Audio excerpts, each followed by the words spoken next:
सुनिए, जिनका नहीं हुआ बाद में लिख लीजिएगा। ये बहुत इंपॉर्टेंट डिस्कशन है, थोड़ा इसको समझ लेते हैं हम लोग। और ये आपके एग्जाम के पॉइंट ऑफ व्यू से भी इम्पोर्टेंट है और आपके practical investment point of view से भी इम्पोर्टेंट है। कुछ कुछ बातें होती हैं जो पढ़ने के समय हम लोगों को सिखाया जाता है, लेकिन हम लोग उसके ऊपर जनरली ध्यान नहीं देते हैं। और बाद में क्या है, फिनेंशियल फेलियर होता है तो दूसरे को दोष देते हैं, या फिर ये सब सिस्टम चलता है ना कि नसीब में नहीं था वगैरह वगैरह, वो सब चलता रहता है। हम लोग कॉस्ट ऑफ इक्विटी कर रहे थे लास्ट क्लास, जो लोग आए होंगे देखे होंगे लास्ट क्लास की डिस्कशन। कॉस्ट ऑफ इक्विटी में दो फॉर्मूलाज और दो मॉडल के ऊपर डिस्कशन हुआ था हम लोगों का। एक था अर्निंग मेथड, जिसमें हम लोग on the basis of earning calculate करते हैं कॉस्ट ऑफ इक्विटी, और दूसरा हम लोग एक मेथड पढ़े थे डिविडेंड यील्ड मेथड या डिविडेंड ग्रोथ मॉडल, जिसमें हम लोग on the basis of dividend और ग्रोथ कैलकुलेट करते हैं कॉस्ट ऑफ इक्विटी। ठीक है, आज का जो मेथड है वो नाम देख रहे हो कि लिखा हुआ है क्या, CAPM मॉडल, मतलब कैपिटल एसेट्स प्राइसिंग मॉडल। और लास्ट क्लास वाले डिस्कशन में भी कहा था हमने कि ये वाला जो मॉडल है वो ज़्यादा इंपॉर्टेंट है, आपके एग्जाम के लिए भी है और साथ ही साथ प्रैक्टिकल भी ये मॉडल ज़्यादा फॉलो किया जाता है। इसका रीज़न क्या है, बहुत ही सिंपल सा रीज़न है। आप जब अर्निंग मेथड फॉलो करते हो तो उसमें कॉस्ट ऑफ इक्विटी कैसे निकालते हो, on the basis of earning, मतलब कंपनी का अर्निंग देखते हो। डिविडेंड ग्रोथ मॉडल में क्या हम लोग फॉलो करते हैं, कंपनी का डिविडेंड देखते हैं, कितना डिविडेंड दे रहा है और कंपनी का ग्रोथ कैसा है। अच्छी बात है, उसके हिसाब से अगर आप कैलकुलेशन कर रहे हो, किसी कंपनी का एनालिसिस कर रहे हो कि कंपनी कितना हमको इनकम देता है साल में डिविडेंड के रूप में और कंपनी का ग्रोथ कैसा है, ये तो अच्छा सिस्टम है ना। लेकिन जो थर्ड वाला मॉडल आपके पास आ रहा है, इसमें कुछ और भी बातों को कंसिडर किया गया जो कि उन दोनों मॉडल में कंसिडर नहीं हुआ। समझे? आप देखिए, सबसे पहले कैपिटल एसेट्स प्राइसिंग मॉडल में आपका कॉस्ट ऑफ इक्विटी।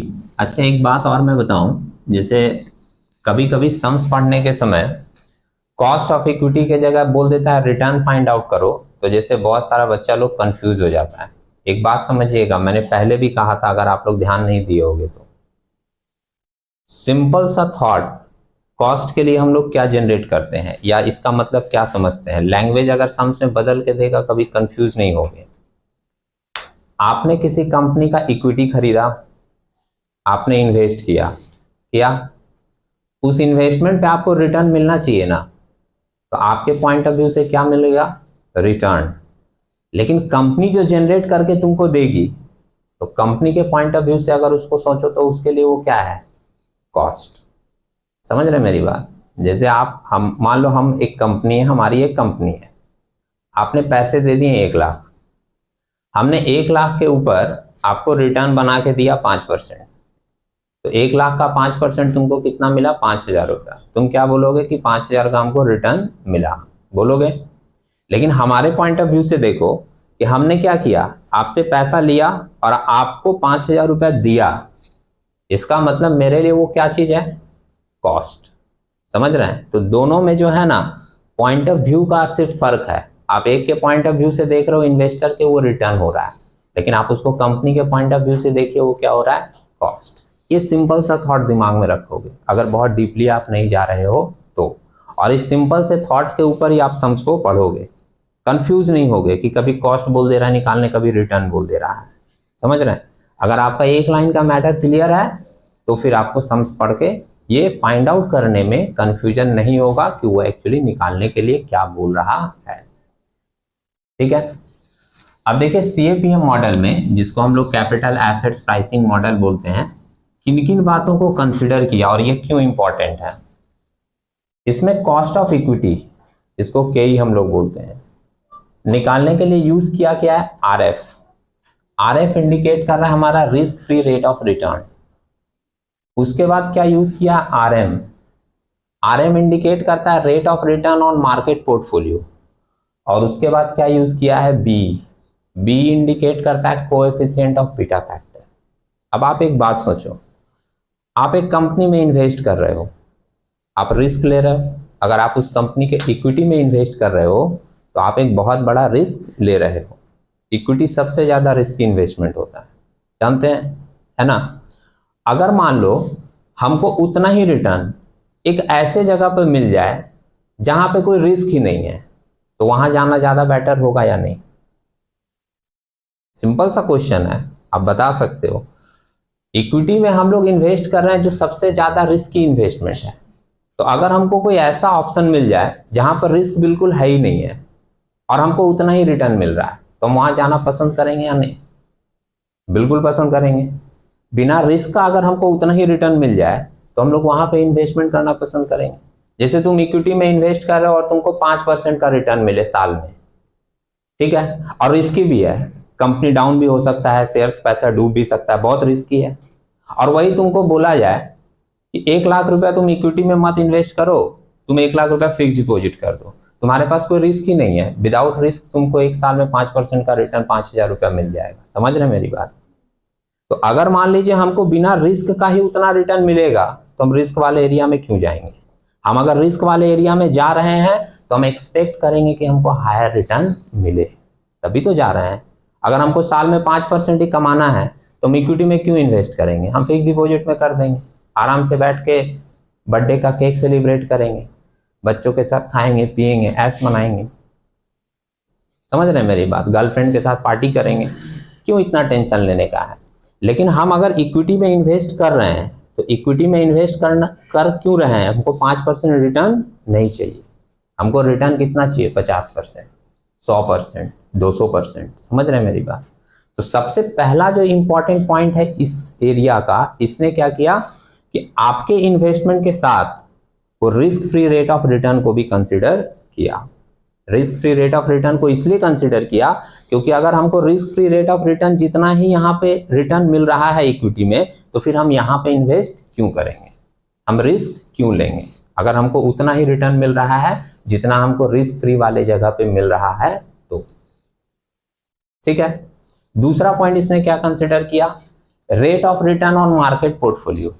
जैसे तुम एक कंपनी में इन्वेस्ट कर रहे हो, तुम्हारी कंपनी 5% रिटर्न दे रही है, जबकि उस इंडस्ट्री की अदर्स कंपनी रिटर्न दे रही है 20%, तो इसका मतलब तुम्हारे कंपनी में प्रॉब्लम है।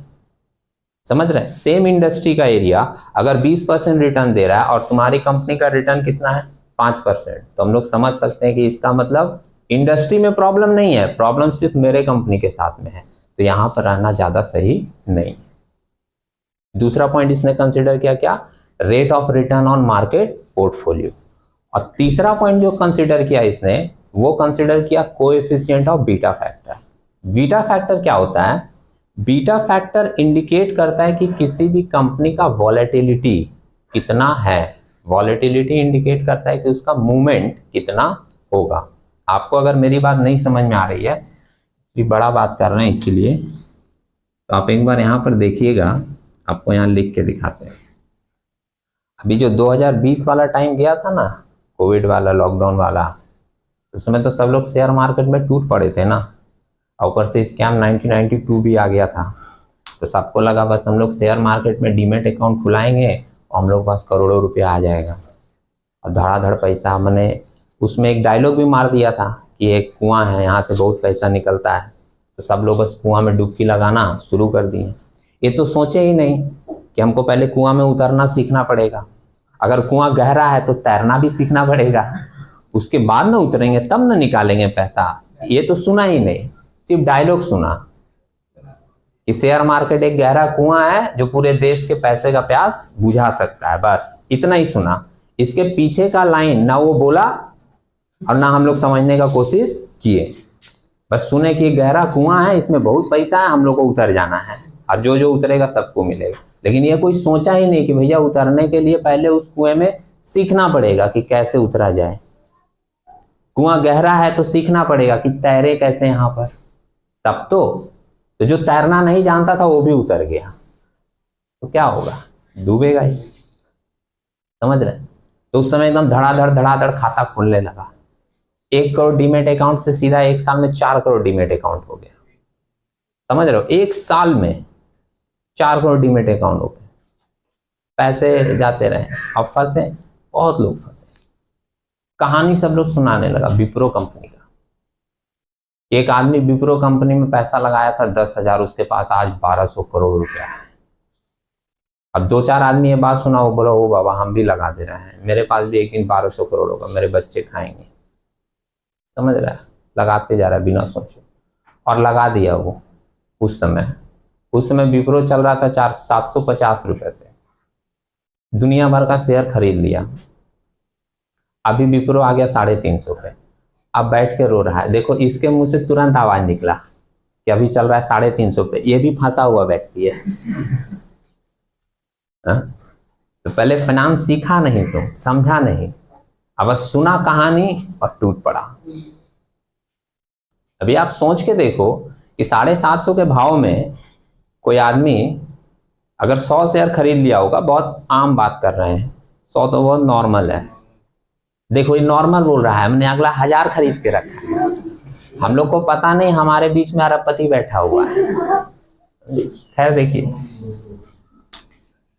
चलो इसी का एग्जाम्पल ले लेते हैं। 1000 शेयर खरीद लिया होगा अगर ये 750 के रेट में, कितने रुपए का खरीद लिया होगा? कितना छोटा अमाउंट बोल रहा है बाबू, 75 के ऊपर 4 जीरो हो जाएगा, है कि नहीं? 7.5 लाख का खरीद लिया, अभी भाव कितना चल रहा है? 350। मैंने अभी तुम देखना 360-65 का होगा, मैं एक एवरेज ले रहा हूँ, ठीक है? तो अभी इसकी भाव कितनी हो गई है? 3,50,000, और ये कितने के लॉस में चल रहा है? 4 लाख में। और ऊपर से 6 महीना से जो है, 6 महीना से ये शेयर इसी भाव में चल रहा है, मतलब 360 से लेकर 380 के बीच में।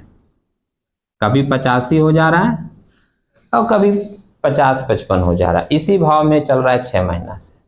अब बेचारा डेली कोसता है, सुबह उठता है, मार्केट देख तेरा अभी भी वही है। क्योंकि अब 750 तक कब पहुंचेगा तब नहीं बेचेगा, और 750 में तो एक खरीदा है, 800 तक पहुंचेगा तब न बेचेगा, और अभी अगर बेच के निकल जाएगा तो नुकसान हो जाएगा इसका। समझ रहे मेरी बात? तो किसी भी चीज के बिना एनालिसिस किए, बिना नॉलेज लिए, खाली एक कहानी सुन के उसमें कूद पड़ना बुद्धिमानी थोड़ी ही है। तुम तो मोटिवेटेड हो जाते हो। हम भी अगर कोई बात बोलेंगे और पीछे म्यूजिक चलेगा ना, टाना टाना, तुम मोटिवेटेड हो जाओगे, वाह यार क्या बात बोला यार, गजब।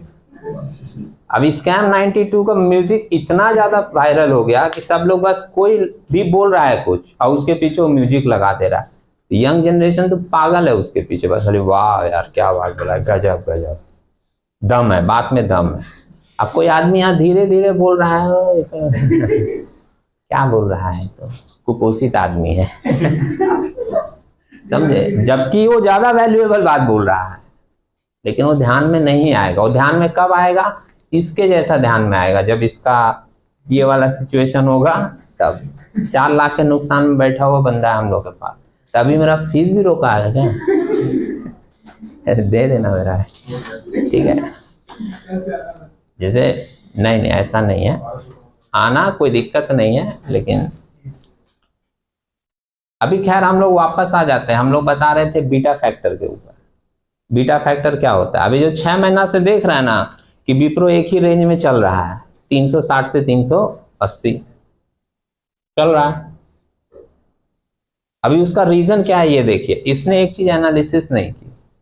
क्या एनालिसिस नहीं की? Beta factor. बीटा फैक्टर क्या होता है? मैंने बताया कि बीटा फैक्टर इंडिकेट करता है कि किसी भी कंपनी की वॉलेटिलिटी कितनी है, मतलब उसका मूव करने का जो प्रोसेस है वो कितना है। यहां देखो, जैसे मान लो हमारे पास 3 कंपनी है, एक कंपनी का बीटा फैक्टर है 1, एक कंपनी का है 0.4 और एक कंपनी का है 1.9। ठीक है? ये इंडिकेट करता है कि अगर पूरे मार्केट में ओवरऑल, हम लोगों का मार्केट किससे इंडिकेट होता है? सेंसेक्स निफ्टी बोलते हैं ना, निफ्टी आज कितना बढ़ा, सेंसेक्स आज कितना बढ़ा। हमारा जो मार्केट है इंडियन, और यूएसए का मार्केट है उसका अलग इंडेक्स है, उसको हम लोग क्या बोलते हैं? डॉ जोन और या फिर नैस्डैक। ठीक है? अपना बात करते हैं निफ्टी और सेंसेक्स का। जैसे अगर मान लीजिए आपने एक शेयर खरीदा और उस शेयर का बीटा है 0.4, ये इंडिकेट करता है कि अगर पूरे मार्केट में 1 रुपए का करेक्शन होगा या 1 रुपए से इंप्रूवमेंट होगा तो तुम्हारे शेयर में सिर्फ 40 पैसे का ही मूवमेंट होगा। समझ रहे हैं? आप 1 रुपए से लग रहा है ये छोटा बात बोल रहे हैं, 100 रुपए से सोच लो। जैसे किसी कंपनी का बीटा कितना है 100, तो अगर मान लो वो कंपनी 100 रुपया से बढ़ेगी, कितने से बढ़ेगी 100 रुपए से, तो तुम्हारी कंपनी अगर बढ़ रही है बुल मार्केट में तो वो कितने से बढ़ेगी, सिर्फ 40 रुपए से। समझ रहे हैं मेरी बात? अगर दूसरे पूरे मार्केट में 100% का डाउन आता है तो तुम्हारी कंपनी में भी 100 का नहीं सिर्फ 40 रुपए का डाउन आएगा। ये इंडिकेट करता है बीटा फैक्टर। अब 1 रुपया तो एक कांस्टेंट लिए हम लोग, 1 से अगर कम है किसी का तो वो इंडिकेट करेगा कि उस कंपनी का बीटा फैक्टर लो है, उस कंपनी का बीटा फैक्टर लो है। वो धीरे धीरे मूव करता है, तेजी आएगा तो भी उसमें एक नॉर्मल तेजी आएगा, और अगर डाउन होगा तो ऐसा नहीं कि वो भी बढ़ा के गिर जाएगा, वो उसी हिसाब से डाउन भी होगा। समझ रहे हैं? अब दूसरी तरफ देख लीजिए, अगर मान लीजिए कोई कंपनी का बीटा फैक्टर 1.9 है तो ये इंडिकेट करता है कि ये हाई बीटा फैक्टर कंपनी है। मतलब अगर पूरे मार्केट में 100 रुपए का जंप होगा तो तुम्हारे कंपनी में 190 रुपए का जंप होगा। तभी तो वो रो रहा है कि दूसरा लोग का कंपनी भागता जा रहा है, मेरा जल्दी भागता ही नहीं है, क्योंकि तुमने जिस कंपनी को चूज किया वो कंपनी ही एक लो बीटा फैक्टर कंपनी है। समझ रहे हैं मेरी बात? वो धीरे धीरे मूव करता है, उसको मूव कराने के लिए तुमको बहुत दिन इंतजार करना पड़ेगा, कछुए की चाल में चलेगा। कंपनी मजबूत है, कोई प्रॉब्लम नहीं है, लेकिन जो तुम डेली डेली देख रहे हो कि मूवमेंट क्यों नहीं हो रहा है, वो मूवमेंट तुमको उसमें दिखाई नहीं देगा। तुमको पहले ही सोच लेना चाहिए था कि वो एक लो बीटा फैक्टर कंपनी है। समझ रहे हैं? तुमको अगर बहुत तेजी चाहिए तो तुम high beta factor company choose करो।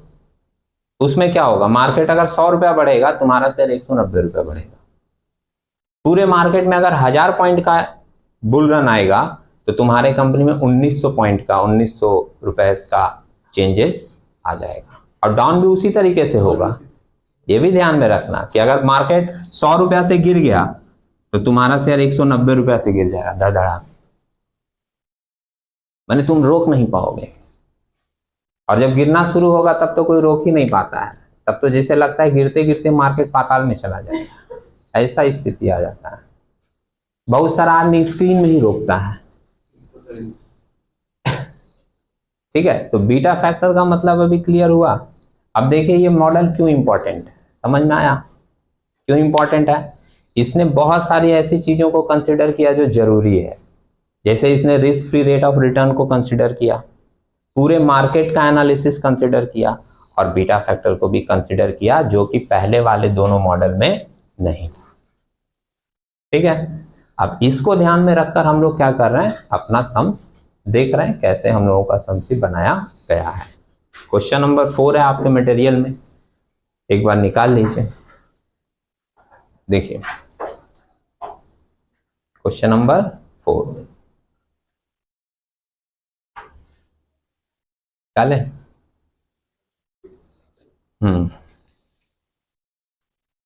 पढ़। ओके, कोई बात नहीं।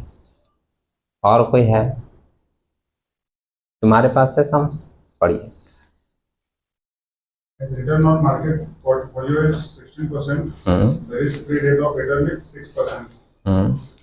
First, what return would be expected if the beta factor is 0.85? हाँ, बीटा फैक्टर बोलेंगे उसको। ठीक है, सबसे पहले आप देखिए एक एक पॉइंट देख लेते हैं। As return of market portfolio 16%, ये दे दिया RM, rate of return on market. Risk free rate of return RF दे दिया 6%, माने बिना रिस्क लिए हम कहीं इन्वेस्ट करेंगे तो भी हमको 6% मिलेगा। समझ रहे हैं? और बीटा फैक्टर दे दिया है 0.85। क्लियर है बीटा फैक्टर का मीनिंग? और हमसे पूछा है क्या कि आप इसमें फाइंड आउट करो what return would be expected, माने कितना हमको यहां से रिटर्न मिल सकता है। मैंने स्टार्टिंग में कहा आपको कि वो रिटर्न पूछ रहा है, लेकिन कंपनी के पॉइंट ऑफ व्यू से वो क्या होगा, cost of equity. First line यहीं से शुरू किए थे, ध्यान आया कि रिटर्न तुम्हारे पॉइंट ऑफ व्यू से है, कंपनी के पॉइंट ऑफ व्यू से क्या है, कॉस्ट। तो हम लोग इसमें यूज कर लिए K equal to R F plus R M minus R F into B. Meaning आपको बता दिया मैंने सबका। आर एफ दिया हुआ है 6, मार्केट रिटर्न दिया हुआ है 16, आर एफ कितना है 6 और बीटा फैक्टर है 0.85। कैलकुलेशन किए हैं, सिंपली सॉल्व, 6 प्लस 8.5 हमारा कितना आ गया 14.5%। ये क्या इंडिकेट कर रहा है, अगर हम बिना रिस्क लिए हुए इन्वेस्ट करेंगे तो हमको 6% मिल जाएगा, वो दिया हुआ है सम्स में। अब हम रिस्क लेकर इन्वेस्ट कर रहे हैं तो मेरे को कितना परसेंट मिल रहा है, 14.5%। तो बेटर है, कम से कम 3 गुना तो मिलना चाहिए। यहाँ 3 गुना नहीं 2.5 गुना हो रहा है, ठीक है। दूसरा पॉइंट क्या पूछा है इसी में, 4 का A का 2। What beta factor would be necessary for an investment to yield a return of 25%? ठीक है, इसमें आपसे पूछा है कि बीटा फैक्टर क्या होना चाहिए अगर हमारा रिटर्न 25% है तो। रिटर्न इसमें दे दिया, मतलब के ही दे दिया, तो जब के ही दे दिया और हमको बीटा फैक्टर चाहिए तो आप सेम फॉर्मूला लीजिए ना, सब कुछ दिया हुआ है, बीटा फैक्टर निकल जाए। होता है ना, 4 चीजों में 3 चीजें आपको पता है तो तीसरा तो चौथा तो निकल ही जाएगा।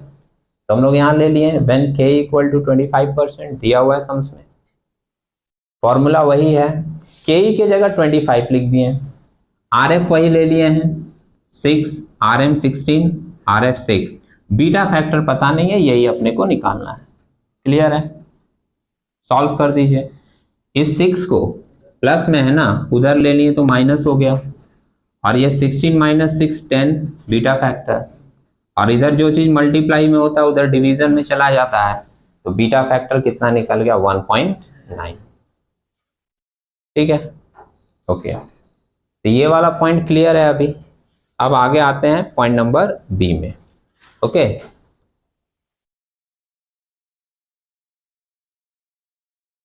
बंद हो गया क्या, इसको एक बार पॉज कर दें। क्वेश्चन नंबर 4 का ए देख लिए हम लोग, ठीक है। अब एक बार बी नंबर देखिए, इसका पढ़िए, सम्स को पढ़िए, कोई पढ़ो Manish. As investment, you get the following information. Okay, अच्छा एक पहले मैं बात बता दूं, देखना सम्स में, इसमें जो इन्वेस्टमेंट है वो ये पर्सन 4 जगह पे किया है। आप लोग अगर सम्स में केयरफुली देख रहे होगे तो फर्स्ट कॉलम जो है उसमें लिखा है इन्वेस्टमेंट इन शेयर्स, ठीक है, और वो इफ नहीं होगा, ऑफ होगा। Investment in shares of 4 company का नाम दिया है, A limited, B limited, C limited और गवर्नमेंट ऑफ इंडिया बैंक, ठीक है। इसके बाद सेकंड कॉलम में इनिशियल प्राइस, उसके प्राइस दिए हुए हैं। इनिशियल प्राइस मतलब समझ लो जिस प्राइस में हम लोग उसको खरीदे थे, वो इनिशियल प्राइस आपका दिया हुआ है 25, 35, 45 और 1000। उसके बाद दिया हुआ है तुम्हारा डिविडेंड पर शेयर, चारों का डिविडेंड पर शेयर दिया है 2 रुपया, 2 रुपया, 2 रुपया और लास्ट वाले का 140। मार्केट प्राइस दिया हुआ है, मार्केट प्राइस मतलब अभी किस प्राइस में वो लोग चल रहा है शेयर्स हमारा, 50, 60, 135 और लास्ट वाले का 1005। और लिखा है बीटा रिस्क फैक्टर, चारों का बीटा फैक्टर अलग अलग दिया हुआ है, 0.8, 0.7, 0.5 और 0.99। ये इंफॉर्मेशन है पूरी। नीचे एक और इंफॉर्मेशन दिया है, रिस्क फ्री रिटर्न 8%, ये आरएफ दिया हुआ है, दिखा। You are required to calculate, अब अपने को निकालना क्या है, नंबर 1 में बोला है expected rate of return on market portfolio. Expected rate of return on market portfolio, देखो जिनके दिमाग में ये क्वेश्चन आता है ना, हम क्या समझेंगे, कैसे समझेंगे, क्या निकालना है, यह वो लिखा रहता है, क्लियरली लिखा रहता है। इसमें आपको के ही नहीं निकालना है, इसमें आपको आरएम निकालना है, दिखा, rate of return on market portfolio. खाली अगर वो बोलता है ना रेट ऑफ रिटर्न निकालो तो हम कॉस्ट ऑफ इक्विटी निकालते हैं के ही, लेकिन वो क्या बोला है, rate of return on market portfolio, तो हम लोग निकालेंगे आरएम। और मार्केट का मतलब क्या है कि पूरे मार्केट में किस तरीके का रिटर्न जनरेट हो रहा है, पूरे मार्केट का एनालिसिस। तो इसमें हम लोगों को चारों कंपनी को एक साथ लेके चलना होगा और चारों कंपनी को सम अप करके तब उसका रिटर्न निकालना होगा। ठीक है, रिटर्न निकालने का एक सिंपल फॉर्मूला होता है, एकदम सिंपल तरीका। जैसे मान लो तुम 1000 रुपया लगाए और 1200 रुपया कमाए, कितना परसेंट कमाए? 20%। कैलकुलेट कर लिए ना माइंड में? कैसे कैलकुलेट किए? जो बच्चा कैलकुलेट नहीं कर पाया उसको मैं बता देता हूं। 1000 लगाए, 1200 कमाए, तो एक्चुअली एक्स्ट्रा कितना कमाए? 200। और ये 200 1000 का कितना परसेंट है? 20%। और परसेंटेज निकालते कैसे हैं? 200 कमाए, 200 डिवाइडेड बाई 1000 और इंटू 100 करेंगे तो अपने को 20% मिल जाएगा। यही तरीका होता है ना। बस यही सिंपल तरीका हम लोग इस सम्स में भी लगाने जा रहे हैं। कोई फॉर्मूला नहीं है, एक सिंपल थॉट है, एक सिंपल कैलकुलेशन, एक कॉन्सेप्ट है, उसी को फॉर्मूला के रूप में तब्दील कर दिया गया है। समझ रहे हैं? अब देखिएगा एक बार प्रोसेस क्या फॉलो किए। Calculation for expected rate of return on market portfolio, RM। चारों कंपनी को एक साथ लेके चल रहे हैं। हम लोग रिटर्न कैसे कमाएंगे? किसी भी कंपनी के इन्वेस्टमेंट पर हम लोग दो तरीके का रिटर्न कमाते हैं। एक तो मार्केट में जो शेयर्स का भाव बढ़ा उससे कमाते हैं, कि जैसे 100 रुपया का खरीदें और 140 का हो गया तो बेच देंगे तो 40 रुपया का प्रॉफिट होगा, उसको बोलते हैं कैपिटल गेन, वो कमाएं। और दूसरा कमाई क्या होता है? जब कंपनी डिविडेंड देता है और हमने उस शेयर्स में इन्वेस्ट किया है तो डिविडेंड भी हमारे खाते में आता है, तो वो भी एक कमाई है। तो दो तरीके का कमाई हम लोग इन्वेस्टमेंट से करते हैं। जब हम लोग investment in equity shares market में अपना इन्वेस्टमेंट डाल रहे हैं तो एक कैपिटल गेन हो रहा है और एक डिविडेंड वाला, दोनों कंसिडर किए हैं। देखिएगा मार्केट प्राइस जो अभी चल रहा है हमारे शेयर का 50, 60, 135, 1005 दिया है सम्स में, और डिविडेंड कितना मिल रहा है हम लोगों को? 2 रुपया, 2 रुपया, 2 रुपया और 140 रुपया। तो टोटल कलेक्शन कितना हमको मिलेगा? अगर जोड़ दिए तो 52, 62, 137 और 1145। क्लियर है? लेकिन ये क्या पूरा कमाई है? नहीं, इसमें लगाए भी तो थे पैसा, तो जो लगाए थे उसको माइनस कर देंगे तो नेट कमाई आ जाएगा। और कितना लगाए थे? वो जो इनिशियल इन्वेस्टमेंट दिया था विनीत, देखोगे तो लेस कर दिए इनिशियल इन्वेस्टमेंट, जिसको आई से इंडिकेट किए हैं, 25, 35, 45 और 1000। क्लियर है? अब ये इन्वेस्टमेंट जो हम लोग लगाए थे उसको माइनस कर देंगे तो नेट रिटर्न, नेट कमाई आर हम लोगों को कितना मिल रहा है? 52 माइनस 25 27, 62 माइनस 35 27, ये माइनस किए तो 92 और ये माइनस किए तो 145।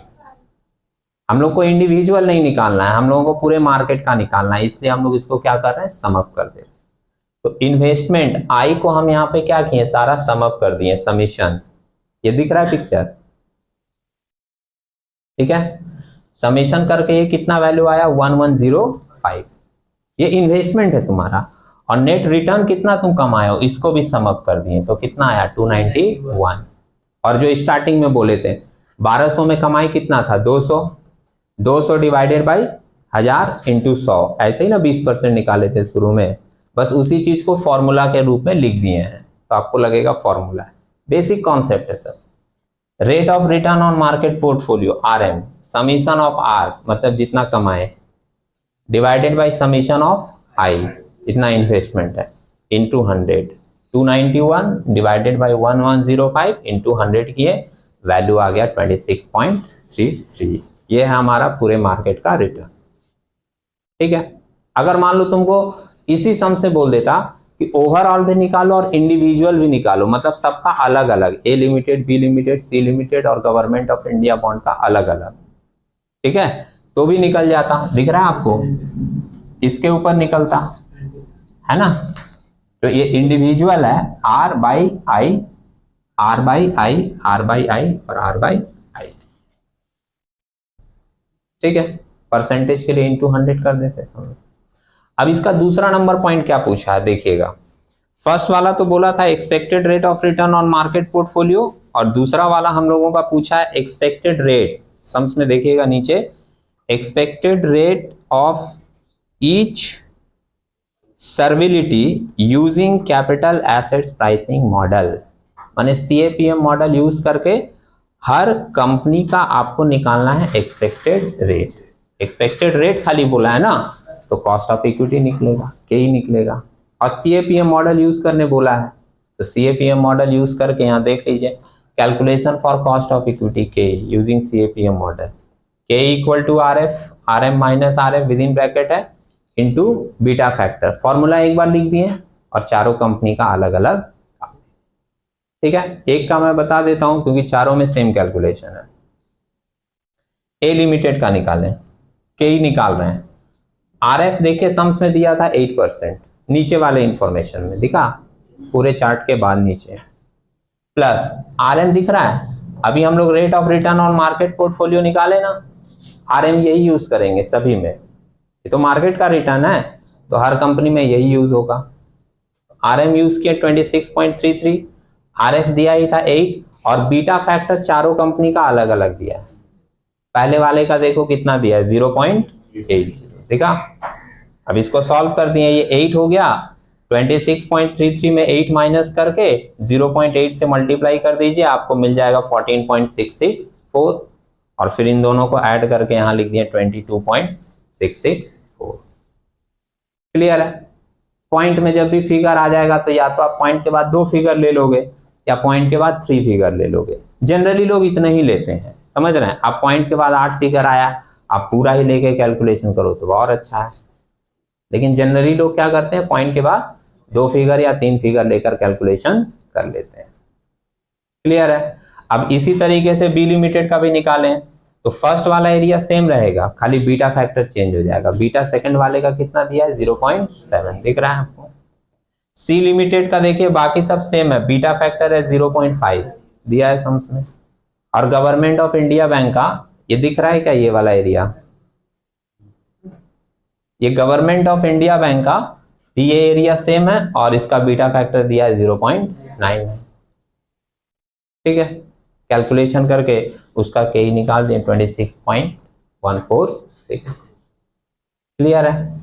अभी क्वेश्चन नंबर 4 में एक और क्वेश्चन पूछा है लास्ट में, आप देखिएगा सी नंबर पॉइंट, ठीक है।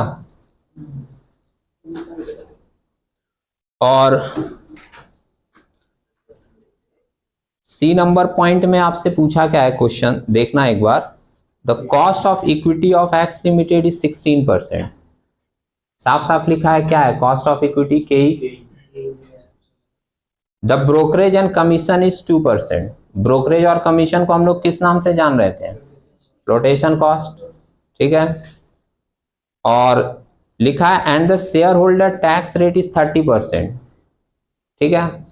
टैक्स रेट कितना दिया हुआ है, 30%। Compute the cost of retain earning, इसमें आपसे पूछा है compute the cost of retain earning, मतलब पूछा हम लोगों से के आर। याद है हम लोगों ने फर्स्ट डे जब क्लास स्टार्ट किया था तो कहा था कि इस चैप्टर में आपको 5 कैलकुलेशन सीखने हैं। पहला हम लोग सीखे थे केडी, कॉस्ट ऑफ डेब्ट। दूसरा हम लोग सीखे थे KP, cost of preference share. तीसरा हम लोग सीखे हैं केई, कॉस्ट ऑफ इक्विटी। और चौथा जो अभी वाले क्वेश्चन में पूछा है के आर। और के आर के लिए बहुत ज्यादा फॉर्मूलाज नहीं है, एक सिंपल फॉर्मूला है, देखिएगा यहाँ पर, यहाँ लिख रहा हूं मैं, ठीक है। ये आपका सी नंबर पॉइंट का कैलकुलेशन मैं कर रहा हूं जिसमें आपसे पूछा है K R, cost of retain earning, equals लिखिएगा K with in bracket 1 minus T 1 minus C. Simple यही फॉर्मूला यूज होगा आपका के आर के लिए, ठीक है। फिर से बोल दूं, के आर इक्वल्स में लिखे हैं के विद इन ब्रैकेट है 1 माइनस टी और फिर उसके बाद विद इन ब्रैकेट है 1 माइनस सी। ये लिखने से पहले आप लोग एक बात सुन लीजिए, उसके बाद लिख लीजिएगा, क्योंकि सिंपल सा कैलकुलेशन है। टी भी सम्स में दिया है, सी भी सम्स में दिया और के भी सम्स में दिया है, समझे। अगर सम्स में ये टैक्स रेट नहीं होता, इसको हम लोग मार्जिनल टैक्स रेट बोलते हैं या शेयर होल्डर टैक्स रेट बोलते हैं, और सी और कमीशन भी नहीं होता, मतलब ये दोनों चीजें नहीं होती, तो तुरंत आपके मन में आता है कि कुछ तो नहीं दिया है, क्या करें। तो फिर क्या होता पता है, के आर इक्वल टू के ही हो जाता, सिंपली के आर इक्वल टू के ही हो जाता, जो कि कितना सम्स में दिया है 16%, ठीक है। और ऐसा क्यों हो जाता, उसके पीछे कारण क्या है वो भी समझ लीजिए। के आर इंडिकेट क्या करता है, रिजर्व, कॉस्ट ऑफ रिजर्व। और रिजर्व एंड सरप्लस पे, रिजर्व एंड सरप्लस मतलब क्या है, कंपनी का बचाया हुआ पैसा। तो रिजर्व एंड सरप्लस पे अधिकार किसका होता है, जो कंपनी का मालिक है। और कंपनी का मालिक किसको बोलते हैं, जो कंपनी का इक्विटी शेयर होल्डर है। समझ रहे हैं मेरी बात। तो कंपनी के इक्विटी शेयर होल्डर का ही अधिकार होता है कंपनी के रिजर्व के ऊपर। इसलिए जो कॉस्ट ऑफ इक्विटी होगा वही कॉस्ट ऑफ रिटेन अर्निंग भी होगा। समझे, सिंपल। अगर कुछ नहीं दिया सम्स में और आपको कभी केआर लेने का जरूरत पड़े और आपको दिखे नहीं कि केआर कहीं भी दिया हुआ है, तो आप सिंपली क्या करोगे, केई देखोगे, केई को उठाकर केआर के जगह लिख दोगे, क्योंकि जितना केई होगा उतना ही केआर होगा अगर ये फैक्टर नहीं है तो। ठीक है। और सिंपल रीजन क्या है, वो रिजर्व किसका है, इक्विटी शेयर होल्डर का। वो रिजर्व किसका है, कंपनी के मालिक का। मालिक कौन है, इक्विटी शेयर होल्डर। तो जितना इक्विटी शेयर होल्डर का रिटर्न होगा, कॉस्ट होगा, रिजर्व का भी उतना ही लिया जाएगा। क्लियर है। और इसमें आपको और बहुत ज्यादा फॉर्मूलाज भी देखने को नहीं मिलेगा। तो हम लोग यहाँ पर लिख दिए 16, इसमें तो टैक्स है ना, तो 1 माइनस 0.3 कर दे, 30% ही टैक्स है ना। और आपको ये बता दिया गया है, जो लोग कंफ्यूजन में रहते हैं सुन लें, वो 30% बोला है तो हम लोग 30 नहीं लिख देंगे, 1 के साथ कैलकुलेशन करेंगे तो पॉइंट में लेंगे। ठीक है। और कमीशन कितना दिया है, 2% ना, तो 1 माइनस कितना लिखेंगे, 0.02, तब तो 2% होगा। 0.02, 0.2 लिख दोगे तब तो वो 20% हो जाएगा, है कि नहीं। अब इसको सॉल्व कीजिए। ये है आपका 16 इंटू 0.70 और ये कितना होगा, बोलो बाबू, 0.98। ये अभी भी वही गलती किया जो मैं बोला, मैंने कहा 0.2 नहीं लिखना है, 0.02 लिखना है, लेकिन ये लिखा कितना, 0.2।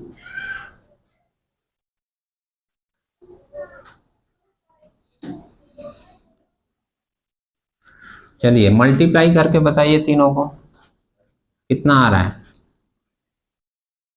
6.272। हाँ, तीनों को मल्टीप्लाई करना, 10.976, ये आ गया हम लोगों का आंसर। और पॉइंट के बाद थोड़ा बहुत चेंजेस रहे तो यहाँ पर आप लोग अप्रॉक्स लिख दिया कीजिए, कोई प्रॉब्लम नहीं है।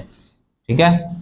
और एक बात भूलिएगा मत, ये जितनी भी नोटिफिकेशन है वो आपको साइड में लिखना पड़ेगा। इसका मतलब क्या है, क्योंकि अलग अलग लोग अगर अलग अलग वर्ड यूज करते हैं तो उसमें चेंजेस आ जाते हैं, समझे। तो जैसे आप ये पूरा लिखकर राइट हैंड साइड में या नीचे जहां आपको जगह मिले वहां आप लिख दोगे। क्या लिखोगे, एक एक करके मैं बोलता हूं, लिखिए। साइड में लिखिए वेयर KR